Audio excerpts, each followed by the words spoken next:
Welcome to the Jake Turner Podcast, where we share tips on life, health, and business.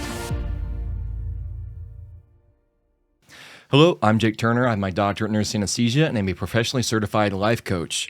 Today's guest is an entrepreneur, investor, and author who teaches people how to design extraordinary lives through intentional thinking, bold action, and meaningful experiences. He's visited all 7 continents in 42 countries while building businesses across multiple industries. Please welcome Jeff Holst, right? Did I say it right? Yeah, you did. You know how to say my name, bro. Good try, though. Yeah. It's like to play dumb sometimes. Yeah, no, it's like a holster without the ER, in case anyone's wondering. It's easy to remember that way. Yeah. It was either that or I had to go with like Holstein cattle, and I don't want to be associated with cows necessarily. So yeah, that's fair. You know. I mean, I like beef, though. It's tasty. Well, you can reconsider it. Yeah. Yep. But thanks for having me. Yeah, no problem. I'm going to hold back my cow dad jokes. Bankruptcy to retired in 6.5 years. What happened that forced you either change fast or stay broke? That's a great question. All right. So yeah, I went bankrupt because of being sick. For people that don't know, I had leukemia back in 2008. I was a bankruptcy attorney. So there's a lot of irony there. But yeah, I thought I was going to die because of the leukemia. So I was like, I want to make sure my wife, now ex-wife, is taken care of. And I wanted to produce some income that would continue if I died. And so I just was like, I don't know how to do that except for to buy real estate. So I just started buying real estate. That's awesome. I guess, like, what would you say to someone, like, I haven't gotten to real estate yet, who is in a similar situation and they want to use real estate to get into a better financial situation? Yeah, I mean, it's like everything. It's about taking action. When I was 20, I wanted to buy real estate, and I was like, oh, someday I'll buy real estate. Someday I'll buy real estate. And then I got sick at 30, and I was like, whoa, someday might not come. So it's really just about figuring out how to trick yourself into realizing that we only have so much time. Yeah, just to take action, putting that time constraint on things. Yeah, I think that's a big part of it, but it's also just doing it. Like there's this quote that I really love, and it's basically like the difference between successful people and people who never succeed is that successful people take action without all of the possible information. So not without any information, like study, read about real estate, but I know people that have been going to real estate meetups for 20 years, and I go and see them, and I haven't seen them in 10 years, and I'm like, hey, what are you up to? And they're like, I'm getting ready to buy my first deal. I've got a business card now, or something. And they have a website and hats and stuff, but they didn't buy real estate. So they're not taking the right action. Yeah. So you just gotta, get some information and then just do it. And it's actually pretty forgiving over the long term. If you overpay for something, you wait long enough, it's probably gonna be fine.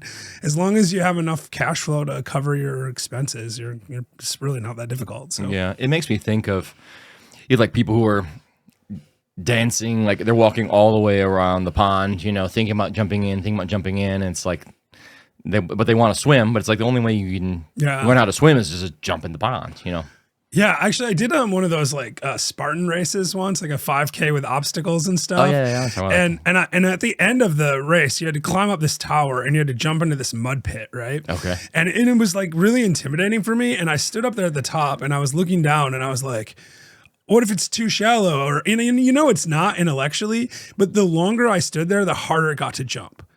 And I mean, I did do it, but like, I think if I'd stood there like another 20 seconds, I would have just given up. And I was like literally at the finish line. So I think that's like, and then later I used that thought when I went to Antarctica and I jumped into the Southern Ocean. I was like, I'm just going. I'm not going to think about it. I'm just going. Yeah. Put a little thing around me in case I went into shock and they could pull me back in. They took a Zodiac and moved the ice out of the way.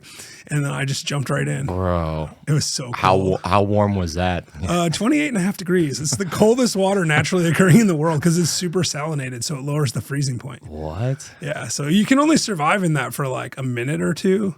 So you don't stay in very long. No, you jump probably just in, like and I was your toe like, in, and then I literally jumped full body off of a platform, and I was like, oh, I'm gonna like pretend it's fun and like swim and wave to the people watching from the boat, and I like instantly, as soon as I hit the water, I was like, I gotta get out of here. I swim straight for the ladder. All the plans. Of sarcasm and incompetence. I was like gonna lay back on the water and wave, float a little bit. No, not at all. Yeah, throw some gang signs or something. Yeah. Well, next time. Yeah. You said something interesting, that how successful people Can you say that again? Yeah. So I think successful people take action without all of the possible information. Yes. Yeah. I think it's also important that, like, I think of a quote that I like too is like, successful people do the things failures won't do. Yeah. And I think part of that, like you said, you get too much information, then it like paralyzes you because you're thinking of all the risk involved. Yeah. Well, there's actually a term for that, right? Analysis paralysis. Like if you spend too much time analyzing something, you never get anything done. And I'm very susceptible to that. So I actually keep this quote in my head. I actually once thought it was a Richard Branson quote, but I've researched it for years and I'm pretty sure I just made it up at some point. Oh, okay. Yeah. So we're calling it a Jeff Holst original. I've heard it before again. Yeah. Who's the original creator, right? I mean, some of these words of wisdom and quotes, they overlap, and after 200 years, whose original quote is it, right? It's like, go to bed on time. Like, oh, someone said that 3 years ago or whatever. And it's like, okay, well, it's the same principle. Yeah, most of the things that we can't figure out who quoted, we just say it was Mark Twain. Yeah. And call it good. Yeah. It's like, well, that's a Mark Twain. Yeah, you see like unknown, like, okay. Like there's one of my favorite Mark Twain quotes of all time is that AI is great. Or something like that. It doesn't matter. Like like pretty soon, like ChatGPT is just going to be claiming all those like unclaimed quotes. Like you see online, like analysis paralysis, ChatGPT. Yeah. Well, that's not the quote I was trying to claim. I was talking about the without all the possible information. Right. But yeah. But ChatGPT can have it if they want, because I don't know where I got it. They probably took it. Probably. Yeah. Negative $100,000 net worth to 300 residential units. What was the first ruthless move that started the comeback? So I took a corporate job. I needed to make money. I never thought in my life when I went to law school that I would ever work for anyone, but I had to. And so that was probably the first move. But I negotiated a $20,000 bonus to take the job. They didn't know I needed the job, right? Sure. I was like, hey, if I'm going to close my law practice, I need to get money to help move and stuff. And so I had exactly $20,000 in the bank. Okay. And I found this deal with a friend, and it was $30,000 condo, and it was a $100,000 condo a few years earlier. Remember the real estate market was crashing at that point. Yeah. And I just split it with him. We formed a company. We put $17,500 each into the company. Wow. And my ex-wife said to me at the time, well, she was my wife then, but she said to me, if this doesn't work out, you can never buy any real estate again because you're literally risking all of our money. Fortunately, it worked out, so we didn't have to stop. Yeah, I think a lot of entrepreneurs can ride that risk line too, and that's what it takes sometimes, is just being like all in, whether it's financially or their workload or their mindset. I think that's probably what made you successful, is being like, it was also like a burn the boats moment, right? Like right. I literally I didn't have any other options. Like I thought I was going to die still. I didn't know if I'd be, I'm happy I didn't, but I would still be around. And I didn't want to ever be in that situation again where I couldn't pay for stuff. Yeah. Your story is very interesting. That's what we were talking about, like how we met initially before it's been a couple of years now, at least a year and a half or so. You were live.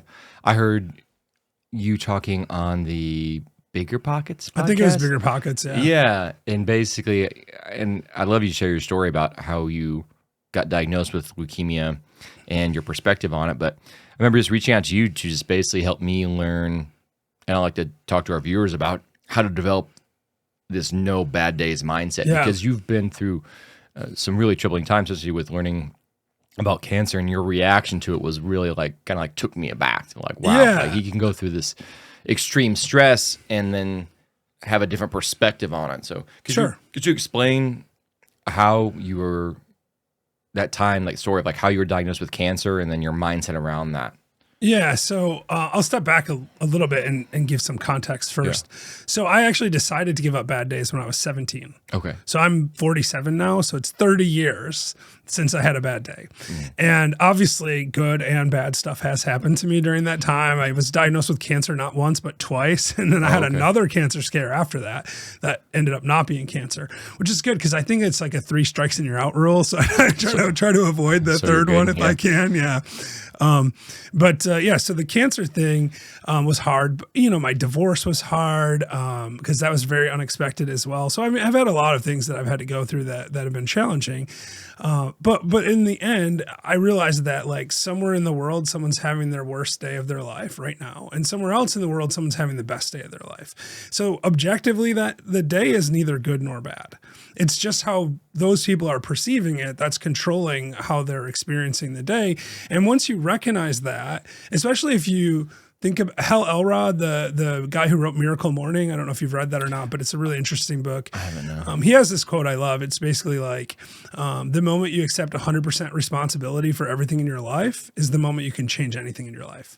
So I apply that. I mean, I learned that quote later and I was like, oh, that's what I do. But I apply that philosophy. Like, it's like a radical responsibility. Like, it's my decision whether I have a good day or not.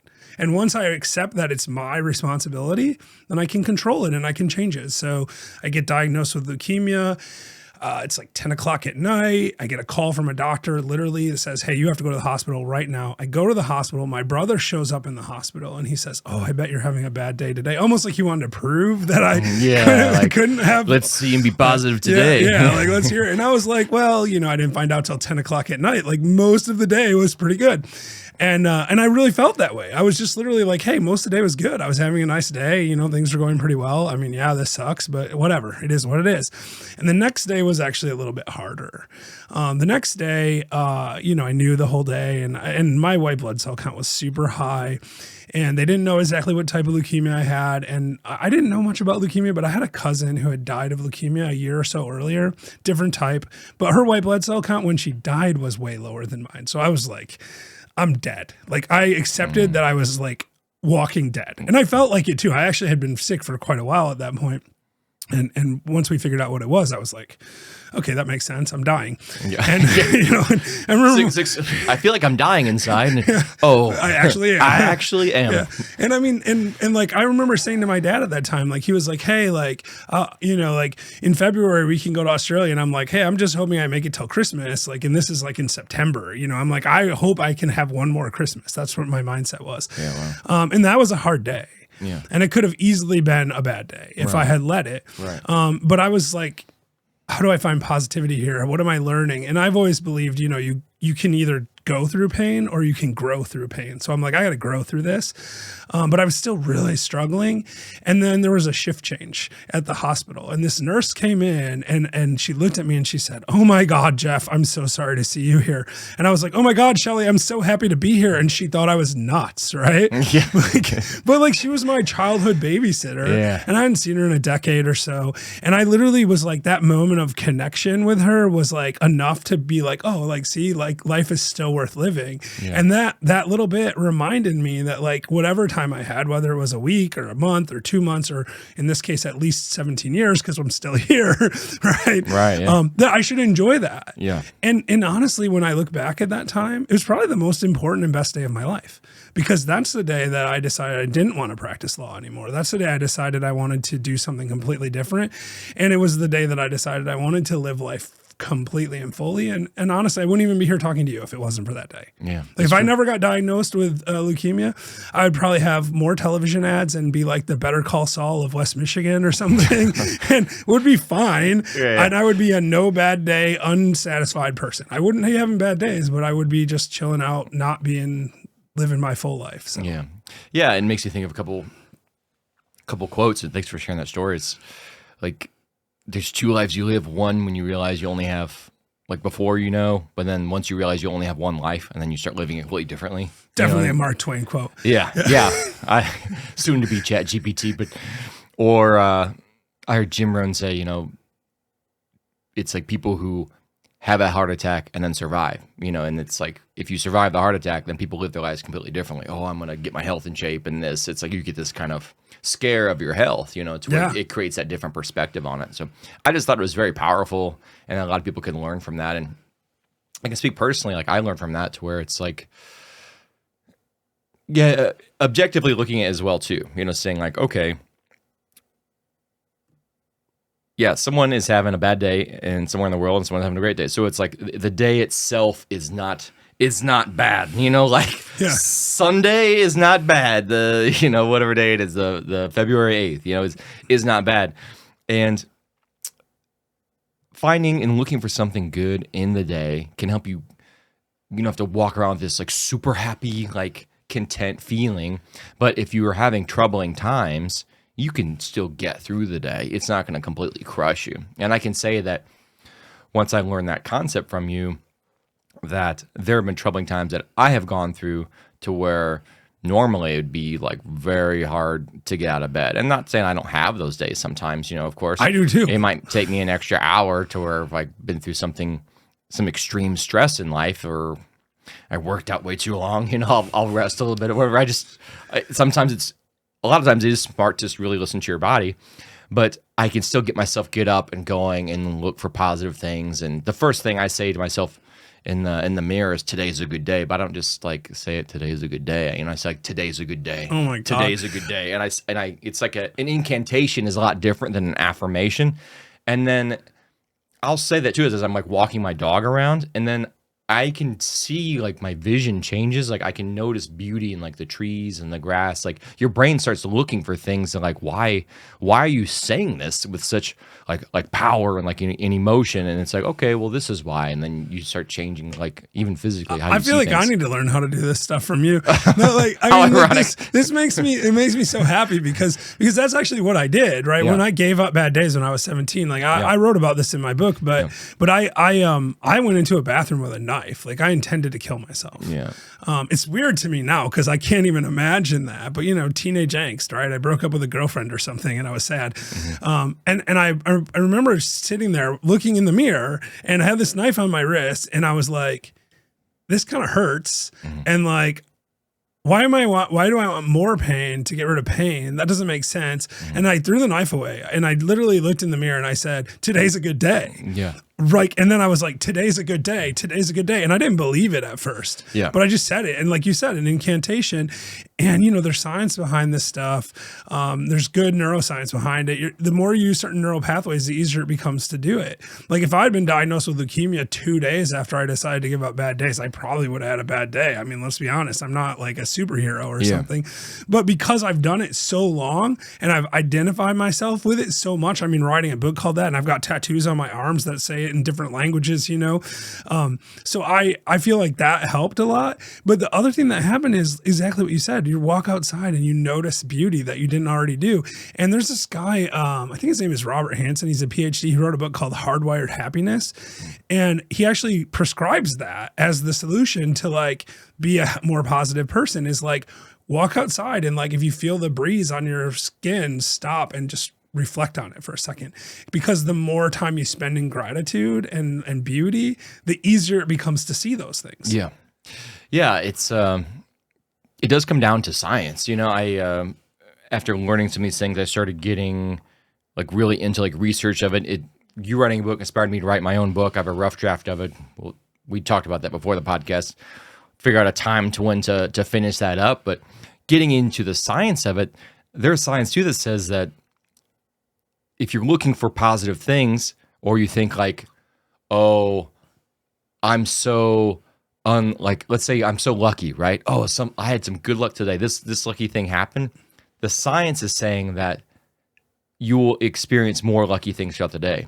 And the opposite, oh, today's a bad day, I had some bad luck, you will then experience more bad things throughout the day as well. And that, by the way, that actually brings up a really interesting point. I've actually said this many times. I had a friend, my coworker, let's say, when I first took that corporate job, mm-hmm. and he had been pretty successful early in life, and then he had a turnaround that caused him to go bankrupt, and he convinced himself that he was just unlucky. Yeah. And he was always saying, I'm unlucky, I'm not like you, I'm not lucky, I'm not lucky. And of course, he never became super successful because of that. But I mean, he was the kind of guy that if he'd won the lottery at that moment and stubbed his toe on the way to cash the check, he would be like, today's a bad day. Yeah. Like, you know, all I'm doing is the opposite of that. Yeah. I'm like, I don't want to be that guy. Yeah. I want to be the guy that doesn't do that. Yeah. Well, I think it also is a big point I want to make is something you said is people will identify with certain feelings and who they are.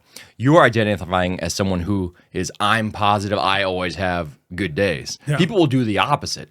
I'm someone who always has been through a lot. I'm always going to be at this level of success. I'm always going to be sad or depressed or whatever it is.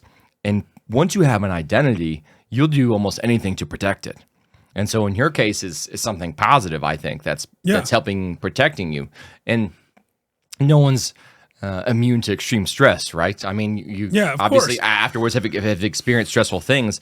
Nothing bad, however you want to label it from a big coaching perspective, nothing truly is good or bad. It's what we label it as this world, which is still like a hard concept for me to intellectualize, but it is what you make it. It's what your perception is what the meaning you give to it, and then based off that, it's what action you're going to take afterwards too. And that's a true testament to how you're living your life. Yeah, there's two things you said there. One is like the meaning you assign to something is really the only thing that matters. That's that Hal Elrod quote again, right? If you take responsibility for it, then you can change it. Right. But there's the second thing you said there about identity, and I think about that a lot too. Like who am I being? Like who am I? What is the thing that identifies me? And I actually spent a lot of money on coaching over the years. I really love like life coaching. I've had a couple that I really love, but I had one coach who I had for 4 years, right? And I learned so much from him, but the most important thing I learned was I need to have a self-identifying statement. Who am I? And I want to say this. This is, I am a person who does this. And obviously part of my I am statement is I never have bad days, right? I never have bad days. And I realized that a long time ago, and that it became a part of my identity, but I didn't think it was broad enough because like you can not have bad days and still be boring. I don't want to be boring. I want to do cool stuff. Yeah. So I wanted to be like a mix of like, I don't know, Hemingway and Michael Crichton or something, I don't know. Like I want to be somebody cool. Yeah. And so I thought about this for like literally years, and I think when you make an I am statement, it should be like, I am the very best life coach in the world or whatever it is. Like, even though it might objectively not be true, you want to live like you are that person. And if you show up like that person long enough, it changes your life. So mine, and I rarely share this, but I'm going to share this with your audience today. Appreciate that. Mine is, I'm the most interesting man in the world. Like the Dos Equis guy or whatever, right? Yeah. But he's going to die eventually. He's old.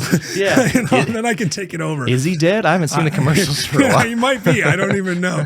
But like I picked that because it's not that I objectively think I'm the most interesting man in the world. And it's not that it's arrogant intentionally, because the idea is I can use that as a mental framework. I call it hashtagification. I'm actually going to write a book about that one of these days. Okay. Like no bad days is a hashtag. It means a lot more than no bad days. Right. And I know what it means, and mentally I can condense it to one thought. And so when I think about my identity that way, I live that way. I start doing cool things. Like I'm actually leaving in a couple of days to go to Africa. Oh, cool. And I'm going to take a group of 10 people on a safari, and we're going to go see the Great Wildebeest Migration. And it's going to be amazing. It'll be the second time I've done that exact trip, and the fourth time I've been to that area. Nice. And I wanted to do this, and I wanted to take people because I wanted them to experience what I think is amazing, but I also wanted to like get a free trip to Africa. So I sold tickets, right? Like, so now I'm making money and I'm going to Africa. Yeah. And you know what? That's pretty freaking interesting. So I'm leaning into my most interesting man in the world thing. And then I walked into a bank a couple months ago, and I saw a banker friend of mine, and he was like, "Oh, hey, my dad's here. I'd like you to meet him." And I go, "Okay, cool." And so I walk over to meet the guy, and he says, "This guy, Jeff, is the most interesting man I've ever met in my life, and I want you to meet him, Dad." And I was like, "See, this is working." Yeah, how Excuse cool. my language. How cool is that? Yeah. Yeah. So, and that's happened to me multiple times over the last few years. I mean, actually, you mentioned the Bigger Pockets thing. Brandon Turner, that was the co-host at that time. Mm-hmm. He actually told me once, "Jeff, I think you're the 37th most interesting man in the world." Unprompted, he said this to me. And I go, I guess I'll take 37. I'm moving up. Let's just cut off the first part of what he said. And then I know. I wish I had that on a clip, because that would be a great social media clip. But he was like, we were just out drinking tequila or something at the time. Yeah. But it's still, again, it's what he said. It's going to be what meaning you give to it. Yeah. Right. Exactly. If you were the 37th, how many men are in the world? Right? Yeah, a lot. Right. I took it as a very positive compliment. Yeah. And it also shows that, hey, one, I still have work to do, and we all always have work to do. Yeah. Like if we stop trying, we're failing. Right. And then the second thing is I'm making real progress. Like people are noticing that I'm doing really interesting stuff, and I do interesting stuff, climb mountains and scuba dive with sharks and stuff. Yeah. Cause I like those experiences, but also I try to help other people do those things. And that's why I created the adventure club thing that I was saying. Yeah. And I like to talk about that more. It's a true testament that life is as epic as you want to make it. Yeah. And it depends how you want to live it. Like I love to travel and do fun things and create memories. And I think it's important to do it as soon as you can, but obviously you want to be financially responsible, right? Yeah. You want to bankrupt yourself. But then when you create those memories, you can enjoy those memories for the rest of your life, compared to, I'll do them when I'm 65 or whatever point in life you want to do them. That is also not promised. Yeah. Just like spending time with your family. Oh, I'll eventually spend time with my family. Well, that's not promised. Yeah, well, that's the lesson from my leukemia, right? Someday may never come. Someday isn't a day. And you don't have to do every single possible thing that you can do, but if there's something that's calling you, you gotta go do it. Yeah. And it can be travel, but it's also like building a business or leaning into your purpose, or like I have this thing that I've been toying with lately, and I haven't really rolled it out yet, but I would call it the Billion Good Days Project. Okay. And the idea is to influence the world in such a way that I create a billion good days that didn't otherwise exist in my lifetime. And I'm not going to live a billion days, most likely. I hope I do, but it seems unlikely. That's a really long time. Right. But I even before I met you, I went on a podcast and you heard about it. And now inevitably some of your days have been good that wouldn't have been good because of that podcast. Yeah. And I don't have a way to track it yet, which is why I haven't really rolled it out. I think it's going to be self-reported or something. Yeah. But I've created for myself 30,000 good days but that's nowhere near a billion. Yeah. But if I can get a billion people to have one good day, then I make it. Or I can get 1 million people to have 100 good days or 1,000 good days, I make it. Yeah, I think a way you could do it is having some sort of log or like gratefulness journal, or it's like someone logs in, right? And they say what went good about their day. Yeah, I was thinking of like the McDonald's thing, a billion burgers served. How they just had that rolling counter. Yeah. I just want that on a website somewhere, and people check in and say, hey, I had a good day today. And it's like, bing, goes up one. Right. That could be easy to do because then it's just, as you influence more people, then it really would be a compounding effect. Yeah, of course. Because like whenever I last talked to you, I haven't had a bad day since. I've had, for sure, some bad things happen. But then... That's awesome. That's like 4 years. Yeah, that's like 300 days. Yeah. I think it's more than 300 if you count 4 years. Yeah, your math is amazing. Yeah, my math is so good. That was a joke. It didn't land super well. But yeah, I mean, that's fine. You're not funny. I understand. Yeah, no, I just...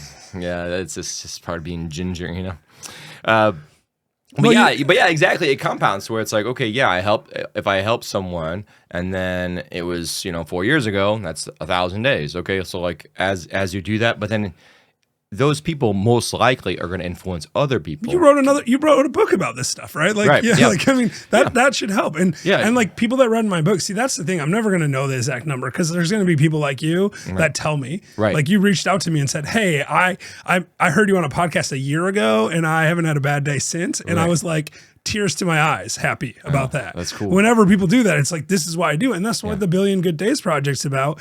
Not because I'm trying to be vain. It's because I think the world's better when we don't have bad days. Yeah. And if we could get everyone to give up bad days, think how great the world would be then. Yeah. And even take the bad day to neutral. Yeah, exactly. Like if you just do it from there. I mean, think about how many people they have this bad event or this bad day, and then that is their rudder for the rest of their life. And also like I get pushback from people sometimes. They're like, oh, it must be nice, or like it's impossible not to have bad days, or you're delusional. I don't care. People can think what they want, but I know I don't have bad days. No. But let's say I had a bad day right now, like something terrible happened and I broke my own philosophy and I let it ruin my day. As long as I like am mentally resilient and I go back to my philosophy, I can give up bad days again tomorrow. Yeah. It's okay to have, I tell people this all the time. Look, try to give up bad days. Let's say you try and now you, instead of having 7 bad days a week, you have 3 bad days a week. Your life's better. Like give up the ones you can and then worry about the other ones later. Yeah. Yeah, that's true. I guess, well, while we're talking about it, how do you develop a no bad days mindset? Well, actually, you already outlined it. Honestly, it is really just that. It's the affirmations, it's the statements of positivity, and then taking time to reflect, like what we were talking about with stopping and smelling the roses, right? There's a word I really like, and I've never said it on a podcast. So I'm going to share it right here. This is very exciting. We discovered this. Actually, my friend Adam and I discovered this word randomly recently. It's called autotelic. Autotelic. So auto, like self, like autobiography, autonomous vehicle, right? Stuff like that. So it's self. Okay. And then telic it's from telos. It's Greek. It means purpose. So it's doing something that has the purpose is itself. Smelling the roses is a good example of that. If you stop and smell roses, you're not doing it for any reason other than you just want to enjoy that moment. And I think the more autotelic you can live, the better your life becomes. And I think that's really the secret behind it. Yeah, I agree with that. Something I need to get back to that I haven't done for a while. I used to do it since back when I was in nursing school. I would always buy roses for my house, just a couple, like another $2 a piece from Kroger or whatever, because naturally, and I've gotten better, I'm a person who's like built to like run. Like I want to do stuff all day, learn all the things, 5 podcasts, you know what I mean? If that was possible, right? To where I would see it as a physical reminder in my house to actually stop and smell the roses, autotelic. Yeah. And can enjoy that.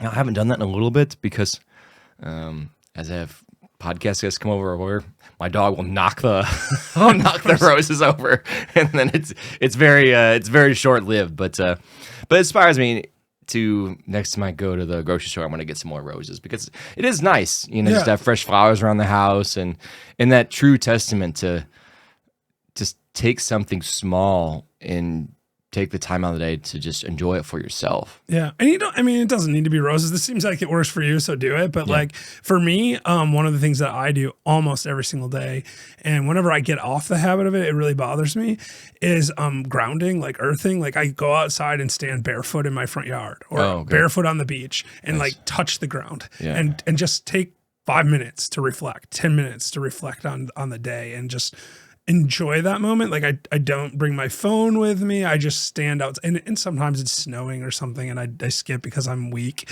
But even then, I try to do it because I really think it's good to connect yourself. It's really grounding, literally. Well, I think it's good just even taking that time out for yourself for the day. I'm a big Tony Robbins fan. We'll probably talk a lot in the podcast, but he has an event or like if you YouTube priming, I do his priming exercise. I do that, and I do an exercise called foundation training. It's like a 12 minutes body positioning exercise that primes your body. So you prime your mind, then prime your body. And then I take the dog for a walk. He's super excited about that. And so that gets me outside too, and then lets me do something with him. Pets are great for this, actually. There's a lot of science behind it, right? People that have pets live longer. They're healthier. Part of it's because they're walking more, but really a lot of it is just like it forces you to just, because pets are it's autotelic to have a pet, actually, right? Pets are a pain in the rear end. Like you have to walk them and you have to feed them and you have to let them out and you've got to like make sure that they're taken care of when you're traveling. Like they're difficult, but they bring you joy. Their whole purpose is just, it's for you at that point. And so if you're experiencing that on a regular basis, it's good for you. So and your dog's awesome. So it's cool. He's amazing. Yeah. It definitely meets a human need of connection. And so you can definitely get that from a pet. You can't necessarily get love. You can get that from more human experiences from your friends and your family or significant other, but it definitely helps that need for connection. What mistake almost kept you stuck? The one most people repeat because it feels illogical. That's a great question. Well, listen, I'm far from perfect, and I've been stuck on a lot of things in my life. I think the biggest mistake that I've made is losing my direction. And I've done that multiple times in my life because I've always been like, hey, I'm ready to pivot, and there's like a lot of value to that. But sometimes I'll like, okay, I have enough real estate. I don't need to like worry about real estate too much. The market feels weird, whatever. So I'm going to go write a book or something, and then I'll write like half of a book, and then I'll be like, oh, I'm going to write a different book. And then I have like so many half written books. Like, as I said, the hashtag book, like I said, I'm going to write it, but I probably never will. So I think sometimes the biggest mistake that I make is I don't pick one thing and stick to it. Okay. Yeah. I just kind of, and it's because my brain has like a billion ideas and I always want to do it. And you can't do everything. You got to pick something. No. And I was going to pitch this later, but seems like maybe it'd be helpful for you. But if you had a guide or a journal that could help you pick out what's the most important thing you should be doing every day, do you think that would be helpful? Yeah, of course. I think that's pretty much exactly what I just said I need. So yes, that would be really great. You should make one of those. Yeah. Actually, if you go to my Instagram at Jake Paul Turner, follow me, DM me the word journal and podcast, I will send you a sample of the journal I'm developing to help you focus on those things. While we're at it, how do people find you? How do people get, we got a copy of your book somewhere here, don't we? Yes. Copy of your book. Look at that. Boom. Yeah. No Bad Days. Yes, No Bad Days. Thank you for that. How can people get a hold of you, connect with you, follow you? Yeah. So, my name is Jeffrey Holst, and literally I use that for all of my socials and my websites, jeffreyholst.com, at Jeffrey Holst on TikTok, Instagram, Facebook. So I'm not hiding. Yeah. But the book is available wherever you buy books. You can go into a Barnes and Noble and request it. They probably aren't stocking it anymore because it came out a few years ago. Okay. Or you can just get it on Amazon or any of those places. Okay. Cool. Also, and talk a little more about your adventure club that you do. Sure. Yeah. So the Adventure Club is something that we just created. It was a brainchild of mine last year. I was like, I just want to like hang out with cool people. So it's super small groups. And we don't market it at all. We sold out this first group by making one Facebook post. I just went like, hey, I'm thinking about going to Africa. Anyone want to come with? And then people would comment on there, and I just DM them. I'm like, hey, like this is what it looks like. And it's actually been a big process because, I want to do it right. So I had to get like tour operator insurance and like find vendors to sell travel insurance to people and like people, all this stuff to like make sure that we're good. But now that we've gone through the process, we plan on doing about 3 or 4 trips a year. Oh, wow. Different places. I think our next one's going to be Vietnam. Oh, wow. That would be Vietnam cool. and Cambodia.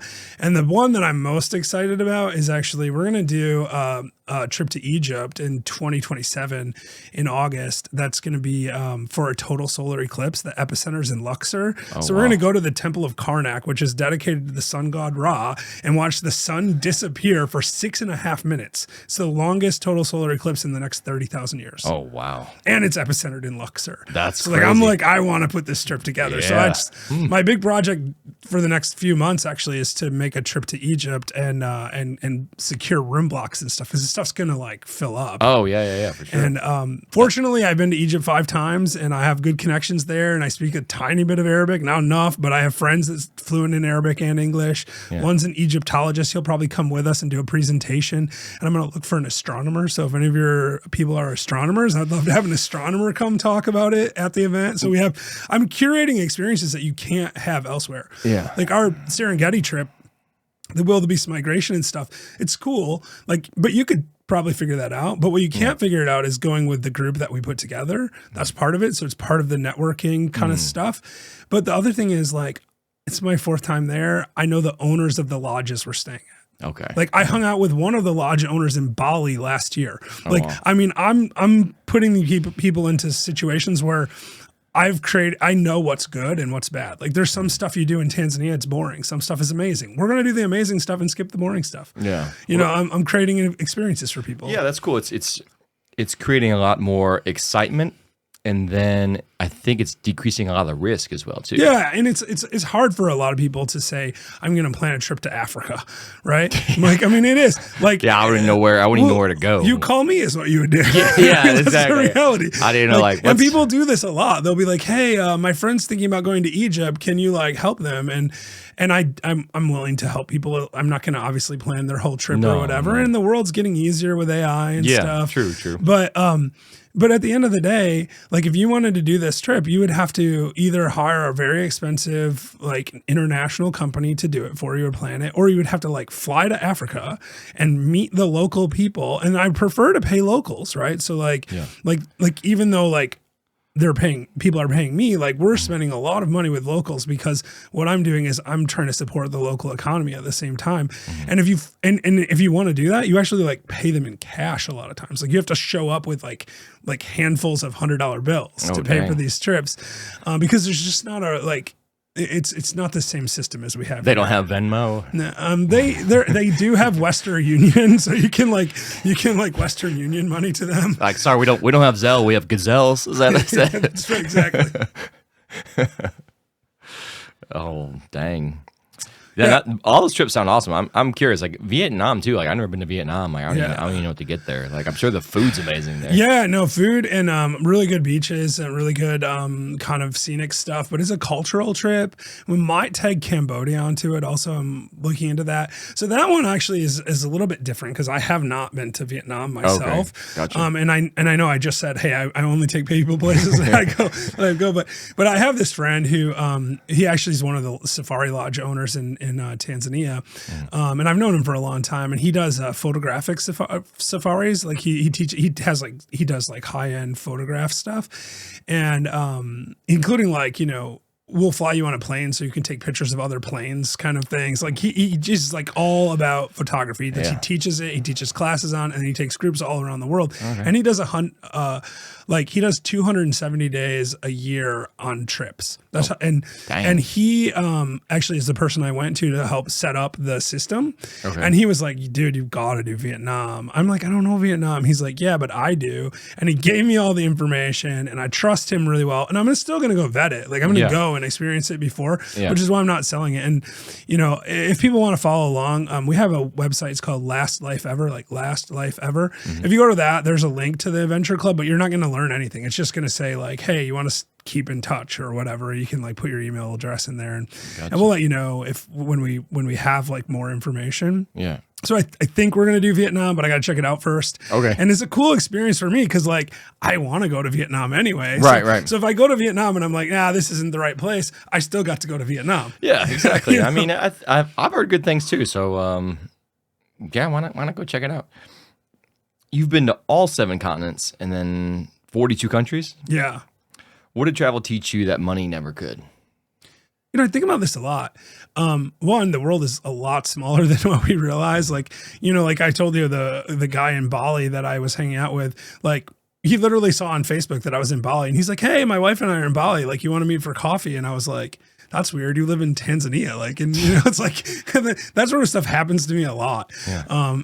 But the real thing I think is that everyone everywhere is fundamentally the same. Like it's actually shocking.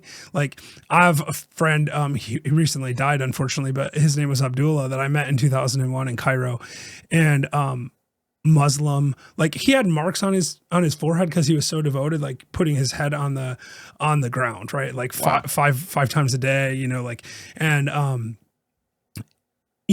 I grew up in a very not Muslim family, like I'm not Muslim. Like, right. Yeah. Like, and I gotta be honest, like I didn't realize I had these biases, but I kind of thought like Muslims are terrorists or something, this is, I met him right before 9/11. This was a weird time, right?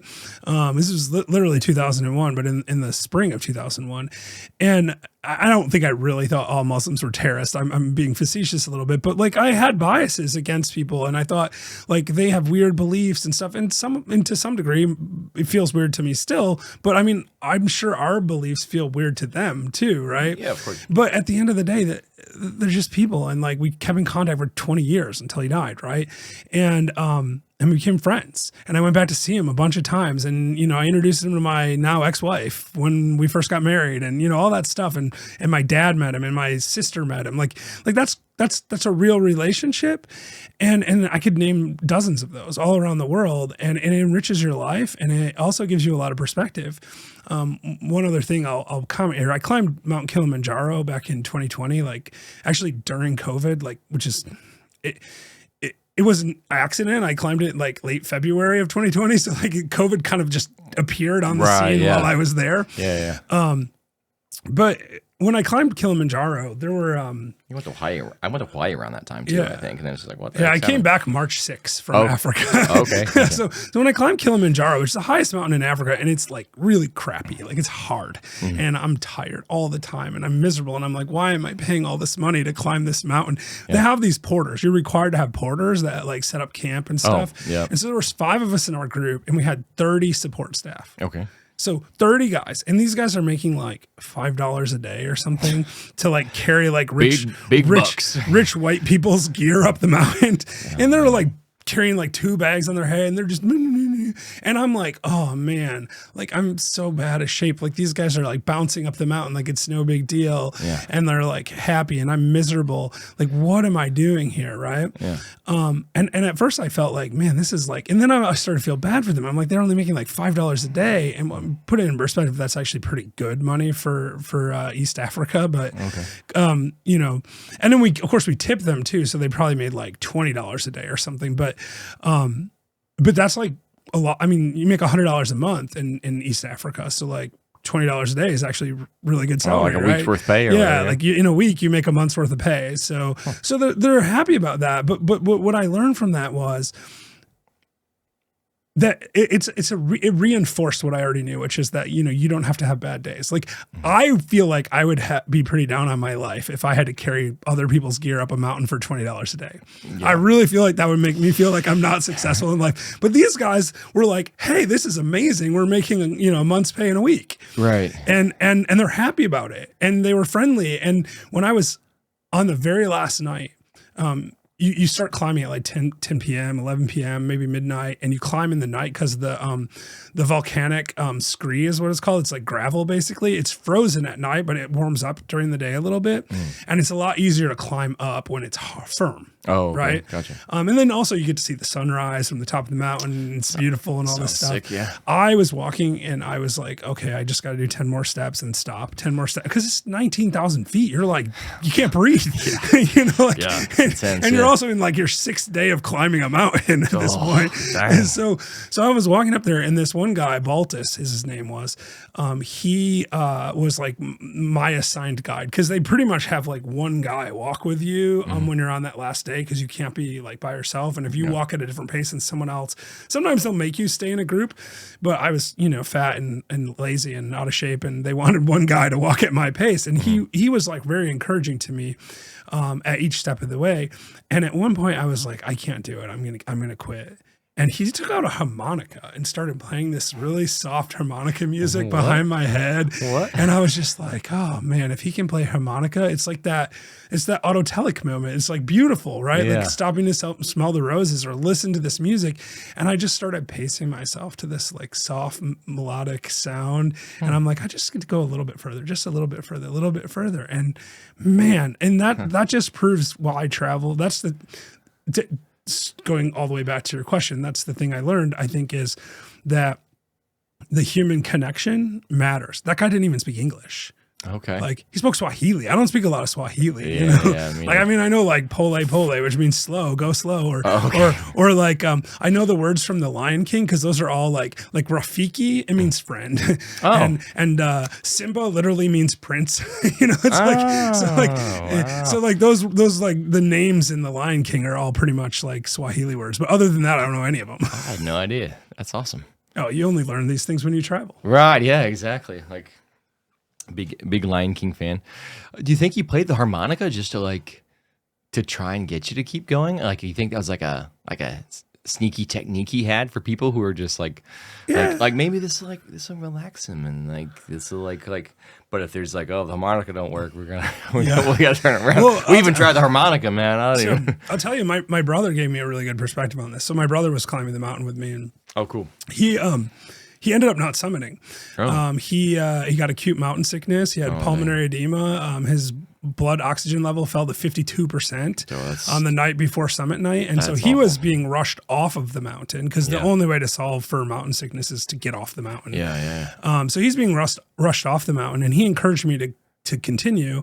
And I mean, I also knew that I wouldn't be able to help him. Like, I'm not, he's just like, there's nothing I can do. I'm not a doctor. I'm not like, so, and he encouraged me to continue. And we were in radio contact. He's literally having to hike off the mountain because the helicopter was broken or something. So they couldn't rescue him. And he's literally near death. And I'm climbing the summit and I'm feeling miserable. And I'm sure he's feeling even more miserable because he's walked 2 steps and he's out of breath. Back of your head, brother's dying. You know? Like And I'm so that's not super motivating. So I'm worried about this stuff.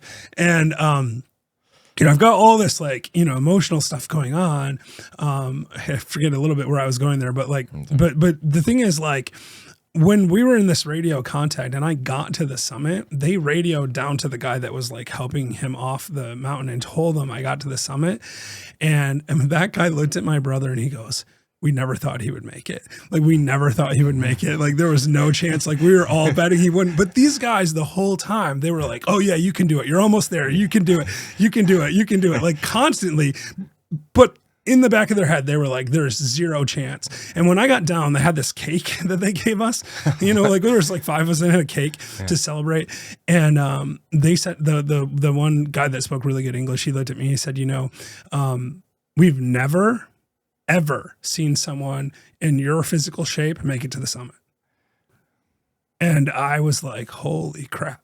Because I'm really stubborn mentally. Yeah. And I was really miserable. I don't even know how to take that. And I was like, is this a compliment? I'm like, on one hand, I'm like, I got to get into better shape. Right. Dang. Yeah. And then on the second hand, I'm like, well, that actually is a compliment though. Right. And so to answer your question about Baltus and the harmonica, I think he was just trying to calm me down. Yeah. And say, it's okay. And I don't actually think he thought I was going to make it either. Right. So, he's just like, hey. I don't know, because he didn't speak English. So my Swahili's still not good. Yeah. Maybe I could get one for the podcast. But you know what? I guess is worked up before I could just play the harmonica. So I have a tattoo on my arm here. It says Hakuna Sinkumbaya. Hakuna Matata is Swahili for no worries. Oh, okay. Right? So Hakuna Sinkumbaya means no bad days in Swahili. Oh, wow. And so that's only Swahili I know really well is Hakuna Sinkumbaya. You're like a walking testament to Lion King. Yeah, well, they have no Dias Malos on the other arm. It's just Spanish for no bad days. So, okay. So I know I'm just leaning into no bad days. You're like a Spanish Lion King. Yeah, Spanish Lion King. Let's go with it. What's Lion King in Spanish? Lion's Leon, and then Rey is king. So. Yeah, I think we'd have to do Rey de Leon. Yeah, there you go. The king of lions. Yeah, there's got to be a day in there. Yeah, I think so. Yeah, my Spanish is not very good either, but it is better than my Swahili. So yeah, that's good. The Extraordinary Life Formula. Teach it like a 1-minute masterclass. Okay. All right. So the Extraordinary Life Formula is actually the subject of my new book. So to condense that into a 1-minute masterclass. All right. So the basic idea is this. There's 2 elements to extraordinary. Let's start with the word extraordinary. It's extra and ordinary. So if you are doing ordinary things, you get ordinary results. If you do a little bit extra, you get extraordinary. And I broke extra down into 2 words also. EX for exponential thought. So extra, EX for the extra, so anyway, so the T is for thought. And then the second part is right action. So it's EXTRA. Okay. And so you have to have big thoughts, expose yourself to big ideas, and then you have to take the right action. If you do those things, take the right action towards your exponential ideas, you're doing that little bit extra that changes your life from ordinary to extraordinary. So big thoughts, big action. Pretty much. Big thoughts, big action. There's accountability there, but it's also this is where your journal would be really handy, right? Knowing what the right step is, the thing that you should be working on. That's part of it. So it's really just asking yourself, what do I want to do? What's exciting to me? What's that thing that's drawing me? And then focusing on that and then taking the right action towards it. Yeah, I think there's just so much noise in our day to day. We're just so unaware of there's so much we do, pretty much, I feel all day. Really the most important stuff we do comes down to really 2 hours. It came down to at the most maybe 3 hours, but it's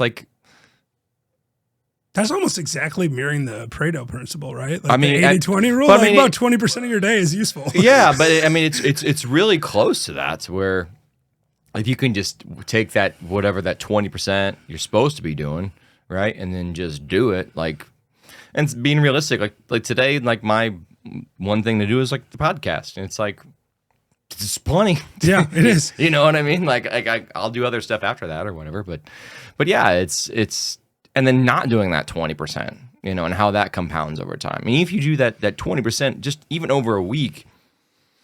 Thinking about promoting the journal too much, you know, like I had made this and like start using myself. And it's like the first week I had what you write down everything you did for the week, right? Which, by the way, ever since I created it and use it, I've never not done the thing that I told myself I was going to do, which is like, that's wild. That's very interesting. Yeah. Like it's like, I'm on like 5-6 weeks now, you know, but you write down everything you did for the week. You're like, oh, dang. Like I did a lot of stuff, you know, and it's like, wow, okay, like imagine constantly living like that, you know, just and then focus on what's important, where it's like maybe you need to spend time with a friend. Yeah. You know, I think these things are really important. So like, and I also think it's life based. So at some points in our life, we need to be making more progress. Right. And so you might look at that 20%, that's really productive time. That's going to do really good things. And you might say, you know what, I'm going to dedicate 40% of my time to that activity right now. I'm going to work harder at that activity. I'm going to accomplish more right now. True. And that will accelerate your progress. But you also can't do that forever. No. Like there's a reason that like 20% of our time produces 80% of our results or whatever. Right. It's because like, you would burn yourself out if you tried to do that one thing 100% of your time. Correct. And so it is about balance, but it's also about discerning when it's the right time. And what's really useful for having something where you're like actually thinking about these things in advance is you're becoming the architect of your life. Yeah. And actually, you know, you said something about that earlier that, you know, you kind of get to choose what your life looks like. Yeah. I actually like just literally yesterday, I went to coffee with these 3 college freshmen I met them at a real estate meetup, which I was like, wow, that's so awesome. College freshmen at a real estate meetup. Yeah, wow. And they were like, hey, can we talk to you sometime? Like, can we do a Zoom or something? And I was like, listen, I travel a lot. That's fine. But like, if you want to go to coffee this weekend, just tell me where and I'll show up. And there was 4 of them and 3 of them showed up. And we had a 2-hour conversation and they were like, you know, asking me questions about real estate investing and all this stuff. But at the end of the time, I said, listen, the most important thing that you have to recognize is you get to choose how you live your life. Yes. You don't have to go to college if you don't want. I'm not saying drop out of college, but you don't have to. You don't have to become a doctor. You don't have to be a real estate investor. You get to choose how you live your life, and you need to figure out what you want, and you need to just go for it. And that's where like being able to identify that one action changes everything. Yeah.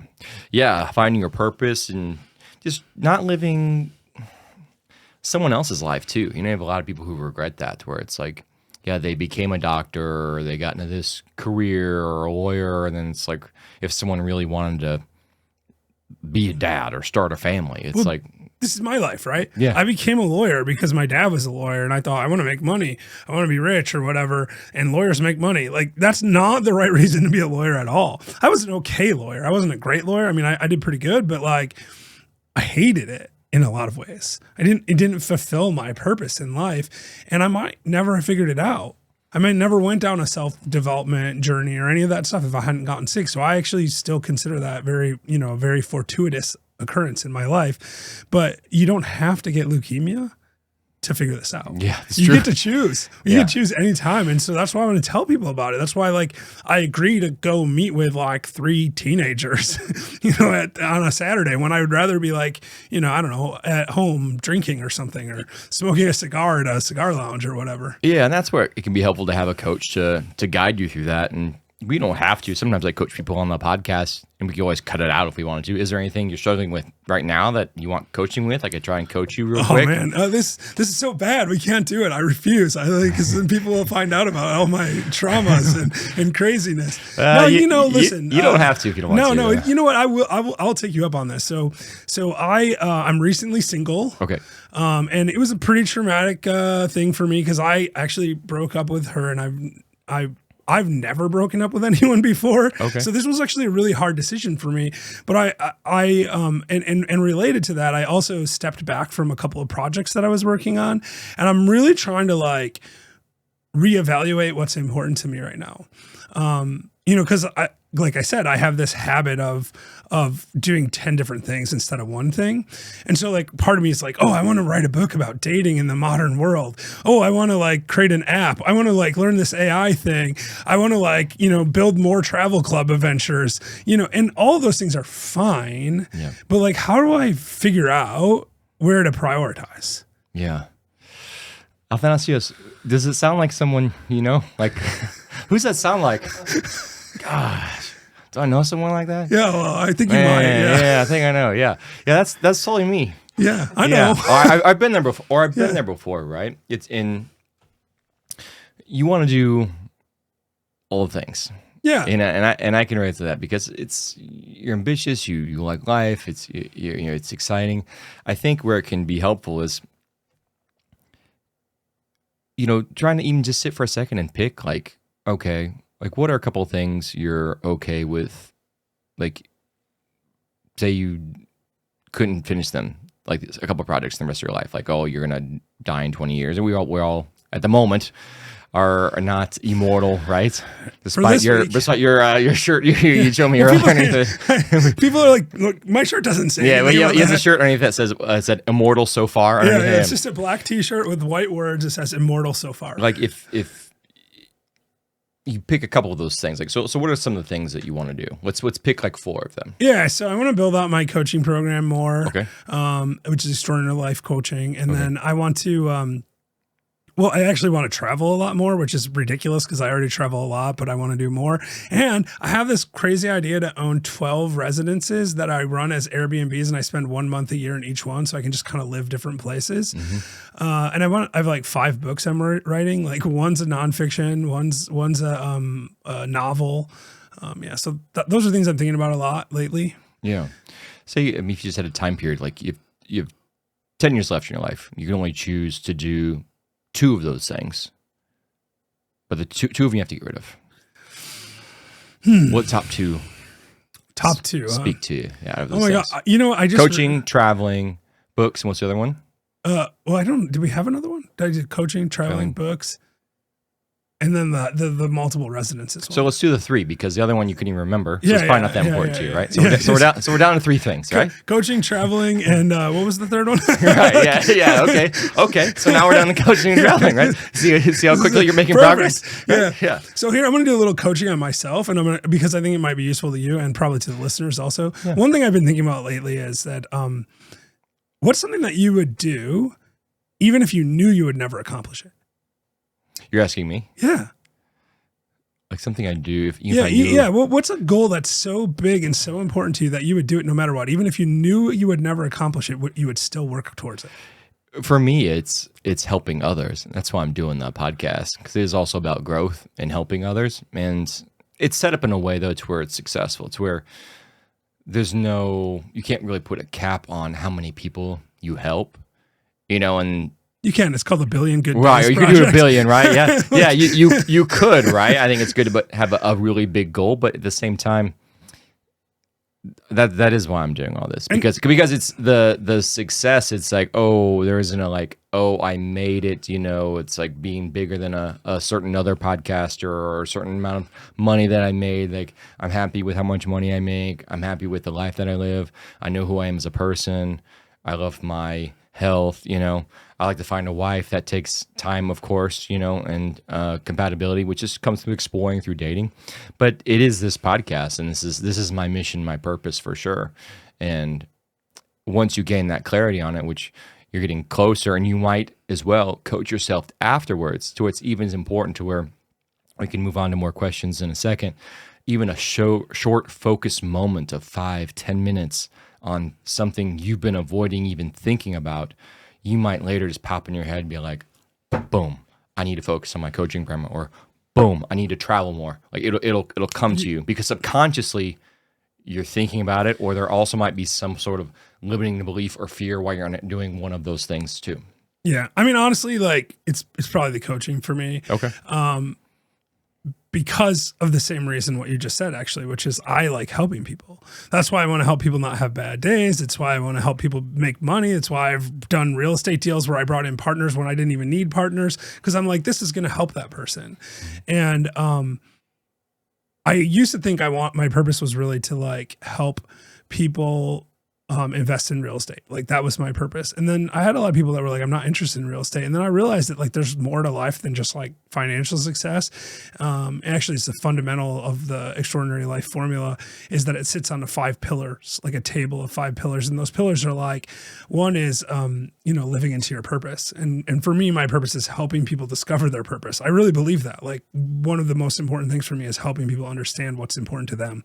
The second one is like financial freedom. I think it's really important. You do need to have some level of ability to pay your bills or you're not going to live very well. The third one is extraordinary experiences. And so like, to me, these things are all meshed together. I mean, we can go through them all, but the point is like, you have to have extraordinary experiences. You have to have good habits. That's the fourth one. And then the last one is giving back. And so for me to like stand on that platform or those 5 pillars, that's where the coaching comes in. It helps me with financial freedom because if people pay me to do it, that's great. But like I would do it for free. I just think it's better if people pay me for me and for them because it makes it more important to them. But I think that's also my way of giving back. And like also, I come on this podcast.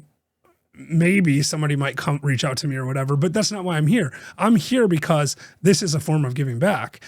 And when I went on the Bigger Pockets podcast, it helped you, right? Right. And that's why I do these things. And so I think that's an element of it. And that's why I think that you're probably right. It's probably the coaching thing is what I need to focus on. I didn't ask you before if you had to guess, right? On a scale of 0 to 10, how much clarity you have about what your purpose is, what you should do next. Where do you feel like you're at right now? 7, maybe. 7. Okay. Yeah. And what do you feel like you were before? It's hard because you kind of guess now. Yeah. I mean, I don't know. I mean, I'm definitely moving towards clarity and not away from it. I'm moving in the direction of a 10, but I'm not to a 10. Well, it doesn't mean you have to be at a 10 to even gain that clarity, right? Yeah. But at least at the moment, we probably move the needle at least 1 or 2. Yeah. If I had to guess, right? Yeah, I agree with that. There you go. Like 5 minutes. 5 minutes. Well spent. Send me an invoice. Yeah. Don't worry, I'm sending you an invoice for all those good days. Every time you have a good day, you owe me $1.50. Wow. That coaching really reframed in a second. Yeah. No, man.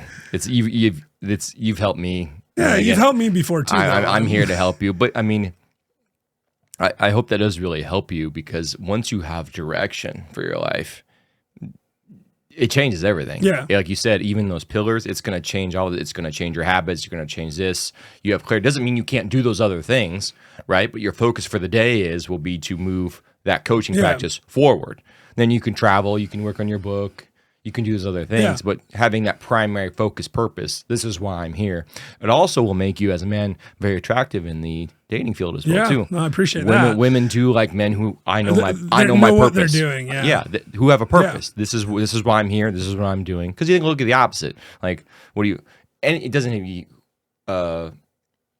just whoever you're attracted to the opposite sex doesn't matter. It's like, but it's like what does it seem like to a person who's like, oh, like what's your purpose? Like, I don't know. Yeah, I know. Like people ask me what I do. I go to I go to a networking event and people say, "Oh, what do you do exactly?" And I go, "Not really much. I'm just gonna hang out." Yeah, and it's actually kind of true. Like after my divorce, I had a couple years where I really didn't do that much.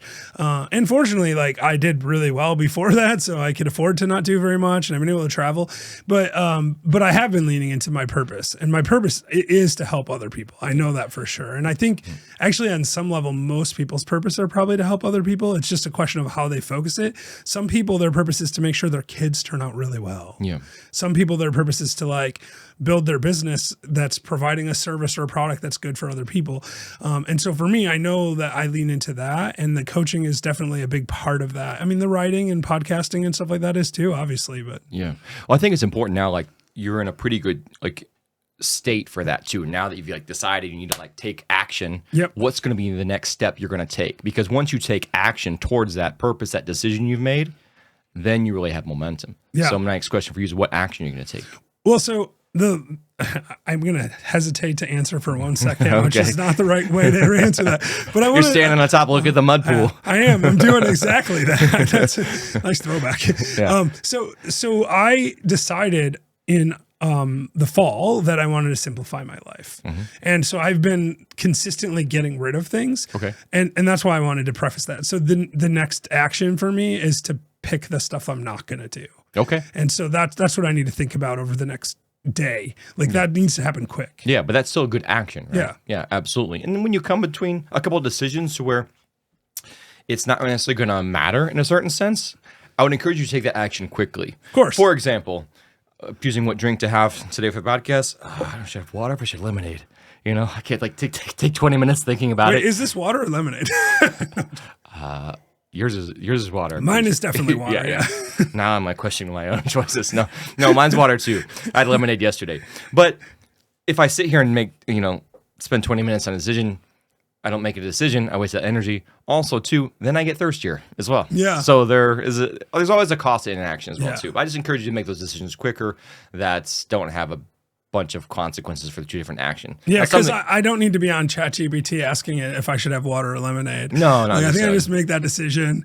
And decision is a really interesting word because it comes from the same root as like to cut in Greek, right? So Okay. it's decisiveness or incision. Those are the same. That's the same idea. And so when you make a decision, you're picking something, but you're necessarily cutting stuff off. Okay. And so I always think about that. It's like decisions are really important because you're cutting out stuff, and cutting out stuff is probably the secret to life. Yeah. Especially when it comes to noise, Yeah. I mean, social media or just different things we're doing. The biggest mistake you see is people waiting for certainty. What do you say to the person who keeps delaying because they want the perfect plan? Well, it goes back to that quote I said, right, about taking the action without all the possible information. Yeah. So, basically what we were just talking about is the same concept. So yeah, it is a good question. What I would say to myself is get off your ass and do it. Like, honestly, like maybe it's the Nike swoosh, just do it, like, or, whatever, because it's just like, it's so easy to have a whole bunch of ideas and be distracted and do, and especially when you're successful. Yeah. Like, I didn't have this problem when I got leukemia and I thought I was going to die. I was like, whoa, I got to do this. I got to buy real estate now. I don't have a choice. I got to do it. Yeah. And that's the burn the bridges moment, whatever it is. It's like, it's just like jumping off of the thing into Antarctica versus jumping off into the mud pit, right? Like, don't hesitate. Just make the decision and move forward. And getting yourself in that good emotional state too, like you're in a good state right now. You seem like where you don't want to try and make that decision.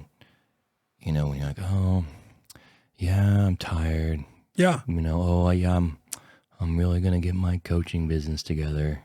Yeah. And, the chance of you being successful and really taking action, it's gonna be so low. You want to prime yourself. However you do that. Whether it's a cold plunge or listening to some music you really like, or getting a short workout in, or calling someone who hypes you up.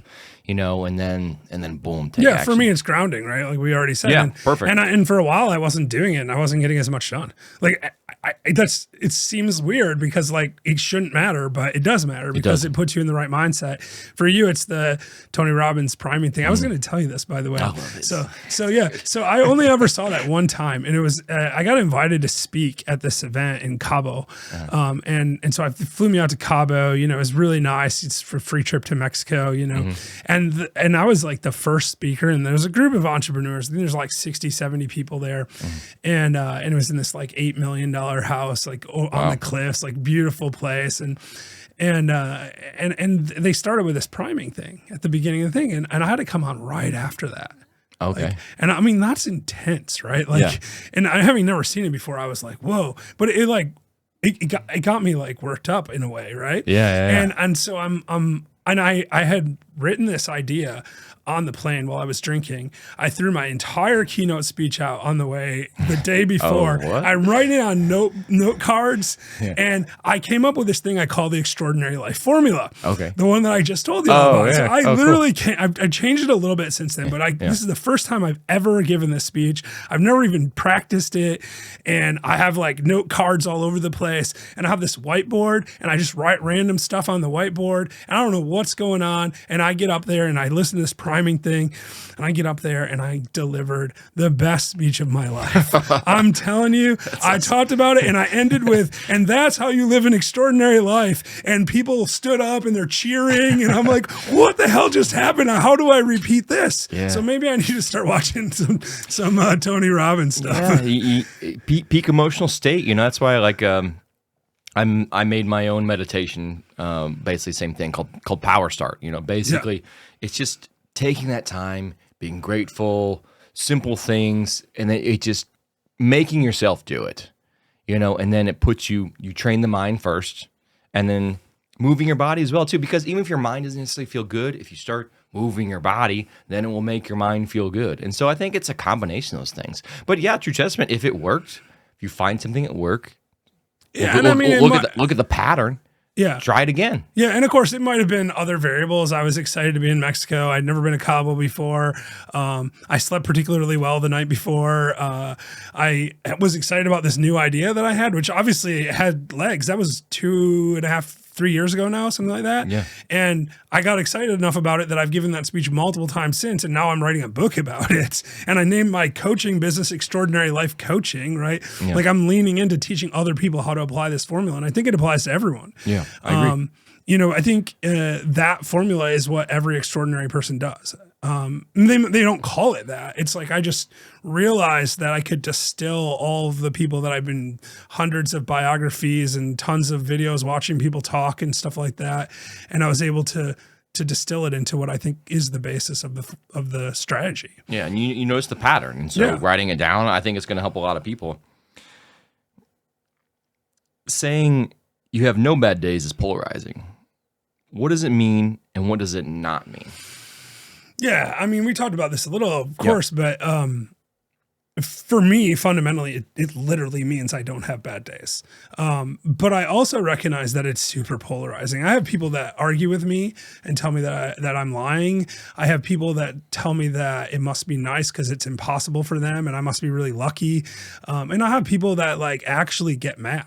Like sometimes I'll give this no bad days speech on a stage somewhere, and someone in the audience will come up to me and be like, that's a load of BS. Like, I'm having a terrible day right now. I can't believe you wouldn't honor the fact that I'm having a terrible day. Like, you're saying I'm wrong for having this bad day. So it's super polarizing. And I struggle with dealing with that sometimes because I don't mean to upset people. When someone's having a bad day, if I could tell them, hey, you don't have to have a bad day, and that turns that day around for them, that makes me really happy. But the reality is when you're in the middle of a bad day, it's really hard to turn it around. Mm. It's really, really hard to turn it around. So it doesn't mean hard things aren't going to happen. It doesn't mean that you're going to be perfect at it. Not everyone's going to have a 30-year streak of no bad days. Even I might eventually have a bad day. I'm skeptical about it. I don't like to believe it. I lean into not having a bad day, but I've had a couple days that were close, where I really had to struggle. And I don't fault people if they have a bad day. It's okay. Like if you had a bad day tomorrow, I'd be sad. You have to start your streak over, Yeah, it's like my Duolingo streak would start over. I quit Duolingo. I did 1,000 days, 1,000 days. And then I got the little, hey, 1,000 days. I shared it on Instagram and I said, I'm deleting the app right now because it's useful, but I didn't think I was learning enough to justify the effort. It was for me, and if I was actually doing what it's supposed to do, this is a me thing. I was going on and doing the absolute minimum just to keep my streak alive, and it's not useful. It was a distraction. It's like my brother had this thing where my brother's a really extraordinary guy. And I didn't tell you about the last part of the Kilimanjaro thing. So I'm going to circle back to that in a second. But he had this thing where he was doing 10,000 steps a day. Like, it's see how long he could do it, how many days in a row he could do 10,000 steps a day. Okay. And he did it for years, right? And he was on his honeymoon. And he left the bedroom to go get 1,000 steps. And then he's walking and he was at like 9,500 steps or something. This is what he told me. Yeah. And he said, "This is so stupid. I'm going back to see my wife." And he gave up his streak because he realized he was just doing it performatively. And it's like really, I mean, gamification is useful, but you don't prioritize the streak necessarily. You know, it can help you, but if you're not getting the benefit out of it, you need to pivot and reevaluate. Yeah, I agree. Like if you're using the app and you're not, you know, or like doing the steps and it's not creating the benefit you want, you're just doing, like I said, performative, or you're trying to get some sort of significance from it, then what's the point of it? For me, it helps me maintain my Spanish some. So that's, I kind of like it. And honestly, what has made me even study Spanish every day is I realize that focusing on another language, even some, has made me a better communicator, because it's like, okay, I have this idea, I'm trying to communicate it to you. What can I do with my voice, my body, a different language, words to get that point across to you? I think that's at the core what language is. Yeah. So what I did is I replaced Duolingo with an hour 3 times a week of one-on-one Spanish tutoring. Oh, perfect. More expensive than a free app, obviously. Well, sure. but it helped, right? Yeah. So now when I'm in because I have a place in Puerto Rico for people that don't know, and I spend a lot of time in Puerto Rico, maybe 120 days a year, 130 days a year, and you know, people in Puerto Rico speak English, a lot of them, but some of them don't. And so if I get into an Uber, there's a 80% chance that person doesn't speak English, which, I mean, I don't need to talk to the Uber driver, but I like to be polite. You know, how's your day going? Like, what's up? Yeah. And then they ask me if I live in Puerto Rico, and I say, yeah, well, kind of. I'm here like 1 week a month. And, you know, and I can do that now. Necesito aprender más español, pero I'm learning, right? Yeah, like I'm, exactly. you know, You're learning, I'm getting there. Like it's like, you know, I can have a basic level conversation, and 1,000 days on Duolingo, I could not do that. Yeah. And so I know that the tutoring is working. And actually, I switched tutors this week. Hope my old one's not listening, because I didn't tell her, but she's a really great person. I love you, Zuli. But she's 3 times as much. So I switched to a Dominican that seems really good. And like now I'm going to actually up the number of hours. So I'm going to go to like, I think 5 hours a week. Que bueno. Yeah, exactly. Because what I know about myself is I don't do it. I don't sit around studying Spanish at home. Like I need to be on a Zoom with someone talking to me about Spanish or talking to me in Spanish and forcing me to reply in Spanish. That's how I learn. Yeah. And I think that's a really wise thing. And I want to circle back to my brother. Yeah, I want to hear the story. Yeah. So my brother didn't summit Kilimanjaro. Right. Yeah. And I felt really bad for him. You know, on one hand, I was like really proud that I did it. Yeah. But I felt really bad for him. And I said, man, I'm really sorry about that. And he was in the hospital at the time in Moshi. And he said, you know, I think I had a really excellent experience, different experience than I thought I was going to have. But now I've, and I interviewed him on my podcast about this because I was so impressed by this. He said, you know, I climbed 80% of the mountain. And so I got the majority of the experience of climbing the mountain.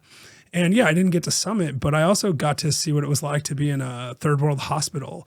And I got to, experience this whole range of emotions that I never thought I would have. And I don't regret any of it.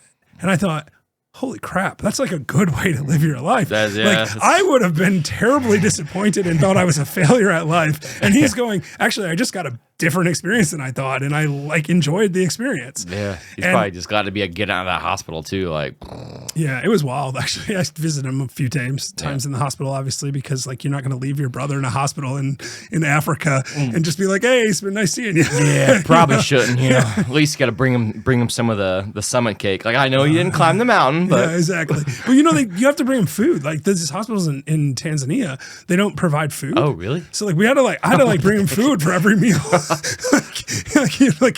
like literally have to like show up and give him food. Wow, interesting. Yeah. Yeah. I never would have thought that.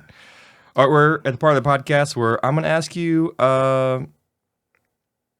actually, before we do that, there's a principle I want to talk about. You ever heard of the social slope effect? No, but I can almost guess what it might be, but go ahead. So they did a study where they have individuals would stand next to like a steep hill or a mountain, and then they asked them how steep it was. And they had also asked people who would be standing next to that same hill or mountain with a friend. And when they would ask how steep it was, the person that was with the friend would say that it was less steep. And then, interesting enough too, the longer the friendship was, the relationship was, they'd say that the hill was much less steep. Basically, what the social effect is you view that other person as such a sense of support that you think you can accomplish tasks and obstacles a lot better than if you're just trying to do it by yourself. So you may not realize it, but having good friends can actually help you tackle and conquer things in life a lot better because you have a better perception of those, of thinking like, oh, this hill is literally less steep than it would be. Okay, so that brings up a lot of emotion for me, actually. Really? Okay. Yeah, so that's not what I thought you were going to say. Oh, what were you? No, that's good though. Yeah, let's focus on this social slope effect. Yeah. So I got divorced 4 years ago, and I admitted that like I haven't been as productive since then. And I'm seeing this parallel between what you just described. Interesting. My ex-wife is a great person. She was my best friend. I lived with her for 20 years. And during that 20 years, I accomplished a lot. Yeah. And I never had any fear of any of it. And part of that was getting leukemia. And I mean, I'm not, but what I'm realizing is that I need to prioritize a romantic partnership. I need to prioritize that. I need someone in my life that keeps me guided in that way. And I have really good friends and I think those things definitely help, but I never really thought about it as how it changes your perspective. I always thought of it as like, it's a nice support network. It feels good to have good friends. And I mean, I have one friend I talk to like every day that I met when I was in undergrad. I have another business partner that I talk to 3-4 times a week. He's coming to Africa with me that I met in law school. Yeah. I mean, even my friend Adam, who's here today watching us, right? Like I talk to him almost every day and he's a great guy. And I only met him a year ago or a year and a half ago or something like that. But like we definitely need relationships. It's probably the most important thing about life. And I have been very fortunate. I said I had friends all over the world that I've known for a long time, but I think that like, yeah, I really think I need to prioritize the romantic partnership. I think I got more done when I was married. So I think I need to figure that out. Well, that's good. I'm glad you gained that insight. This is a more important coaching moment than what I want to work on next, actually. It's you get out of it what you get out of it, and like, you're in a good emotional state to receive that, then I think that's good. I agree personally. I think the most valuable thing we have in our life are our relationships, and people get tempted or told other things about money or achieving this or even traveling, I mean, what makes even some of those experiences so much better, traveling, who are you doing it with? Yeah. You know what I mean? I can tell you that times when I've traveled with friends or significant others, that even the same place that's like so cool, like even better if it's there with someone like you have a great relationship with. 100%. And it doesn't have to be a romantic partner, right? Oh, yeah. And I also highly recommend having high quality male friends. Will create such a base foundation just in general for your life. For sure. To where it's that baseline foundation of love and connection. That's also super important once you are in a romantic relationship, because you're having a lot of those needs met by your friends. It's not all dependent on that partner, especially if that partner goes away. Yeah. It also creates that it's less pressure on your partner as well. Yeah. And I mean, and like I said, I've been really, really fortunate that I've had really good male friends for years now. And actually, I have really good female friends too. I have a couple of female friends that I've known since high school. And I don't talk to them as much as I do, but I know if I need something, they're going to show up for me. And that's super, super valuable. And I don't mean to like say that you can't be productive without a romantic partnership, but there's that, power couple thing. And I think that's real. Like, those statements that like behind every successful man, there's a powerful woman. And I think that's true. I mean, of course, some people are, perfectly fine being single for their whole life or, whatever. But I think for me, it does provide a guide rail for me. And I think I need to be conscious of that. And also it means when you are seeking out dating people, like, you got to make sure you pick the right person, because if you pick someone who like all they do is drink or something, like you're going to just drink all the time. Or if you pick someone who all they want to do is like, go to Vegas and gamble, you're just going to gamble all the time, because relationships impact how you show up. It's like the Jim Rohn quote, you're the average of the 5 people you spend the most time with. And who you spend the most time with is your significant other. Like even when you're not married, if you're dating someone regularly, you end up spending a lot of time with them. It's true. And so you want someone that's ambitious, and even if they're not ambitious in the same way as you, they support what you're doing. Yes, of course. You need to be on board with your mission. The wrong partner will get in the way of or delay your purpose indefinitely. Yeah. It's very possible. Yeah. And you know what? If you don't lean into your purpose and you don't do the things that Jake Turner was put here to do, no other person in the world can ever do it. Right. So you're cheating yourself for sure, but you're also cheating the whole freaking world of all the great things that you could do. It's true. And so I think about that all the time. Like that's why it's important for me to show up here and share my story, because if I don't do that, no one else can share my story. And like, if I didn't share my story on BP, you wouldn't even know who I was, but also you might still be having bad days. Yep, and I would be cheating you by not showing up. And I didn't even know you, and I would be cheating you. And you know what? That show has hundreds of thousands of downloads. So there's probably hundreds of other people out there that had that experience, and they just didn't happen to reach out to me and tell me about it. Yeah. No, and I hope that's true. I hope there's thousands of them, actually. Yeah, I hope so too. So yeah, getting a partner is great. Yeah, especially for traveling. When we talked about Hawaii, like one of my favorite experiences was I traveled to Hawaii with one of my good friends, and we had so much fun. I got in trouble in Hawaii the first time I went for being too loud. I was laughing too loud. This seems like something that would happen to me. Yeah, so. they told me to keep it to a low ha. Oh my! That's terrible and hilarious at the same time. Have you been waiting to tell that joke for years? No, but I was really trying to set it up earlier in the podcast so I could deliver it quickly. That's how we're improving the podcast. All right. Random questions. Would you rather have hands that are slightly sticky or feet that are always slightly wet? Let me see here. I think sticky hands. Sticky hands? Yeah. Okay. Would you rather have to sing everything you say or dance everywhere you go?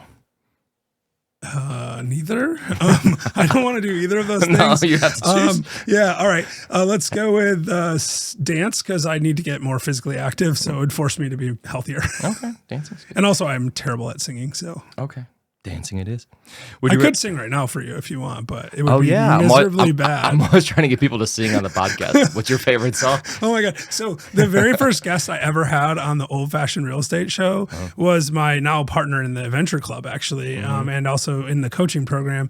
Her name is Jillian, and I told her she could only come on my show if she sang the Chattanooga Choo Choo song. I don't know what that is. because we film in Chattanooga, right? Oh, yeah.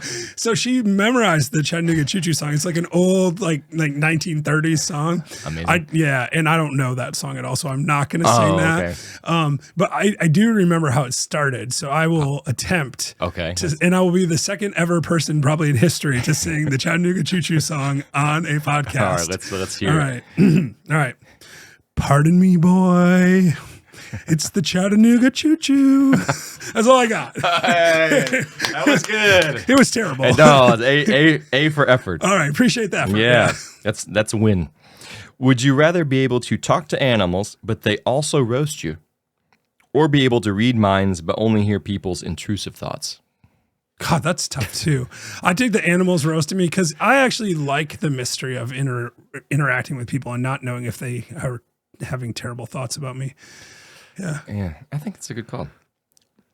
What's the most underrated country you've been to? Ethiopia. Ethiopia? Yeah, I loved Ethiopia a lot more than I realized. I didn't get all around the country, but I spent about a week in Addis Ababa, the capital of Ethiopia. I did some volunteer work, and I went to the Ethiopian National Museum and the Ethiopian Peace Park, and the The cool part about Ethiopia is it's pretty much the only country in Africa that's never been colonized. So it has a very unique culture. They had a 5,000-year unbroken reign of monarchy that ended with Haile Selassie when the communists internally took over in the 70s. Interesting. Yeah, so it's a really, and I went to the castle of Haile Selassie, and it went all the way back to the Queen of Sheba. Wow. That's how long that country has been self-governing. It sounds like a long since the time of like Solomon. Okay, yeah, it's a long time. Yeah, it's a really long time. What is the one habit you do on trips that you never do at home? Interesting. I think I try more places, like new.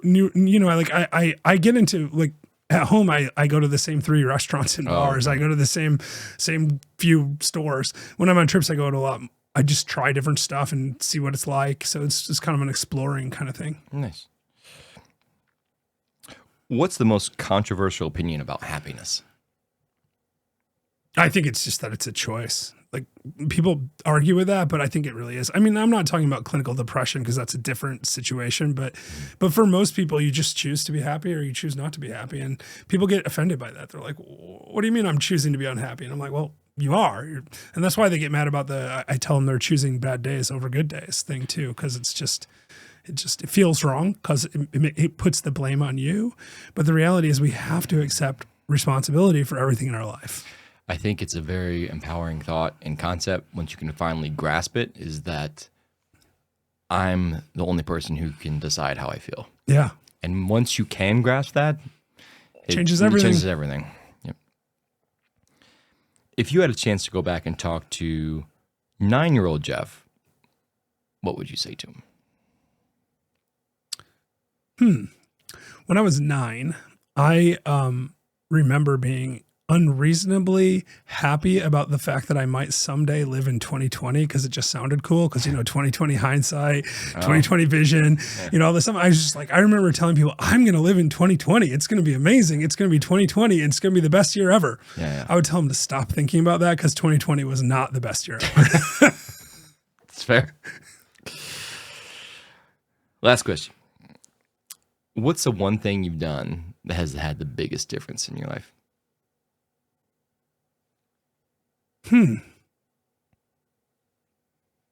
Probably giving up bad days. Giving up bad days. Yeah. I was a really close call between that and getting married, even though it didn't work out. Like that had a huge difference in my life. It put me in a completely different mindset. It made me think about how important it was to move forward and prepare for the future. Yeah, that's awesome. Well, Jeff, thank you so much for being on the podcast. Really appreciate sticky you. Hands. Yeah. The hands are sticky. Thanks for watching. Be sure to comment, like, and subscribe. We will see you next time.